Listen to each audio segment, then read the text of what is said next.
如果你問 JDM 4大天王邊個最勁，我嘅答案肯定就係東瀛戰神 GTR。喺1969年 Skyline 2000 GTR 正式登場，呢台 GTR 擁有住雙門同四門兩個版本，搭載 S20 引擎，可以爆發160匹馬力、180牛米扭矩，用咗短短5年嘅時間，喺日本國內獲得57場比賽勝利。最誇張嘅係呢台 GTR 喺 GT 賽事中連勝咗49場，而斬斷佢連勝嘅就係搭載住轉子引擎嘅馬自達 RX-3。不過此時嘅 GTR 已經形成咗恐怖嘅統治力，東瀛戰神嘅名號亦都俾所有車迷熟知。知唔知咩係神啊？神以前都係人，不過佢做到人做唔到嘅嘢，之後佢就係神。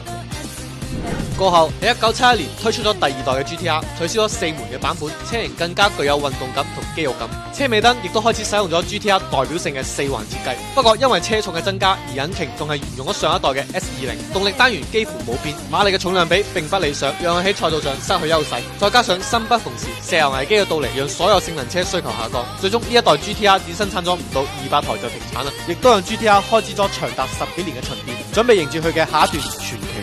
更多 GT 嘅信息可以點擊左下角下載動車帝 APP 查看。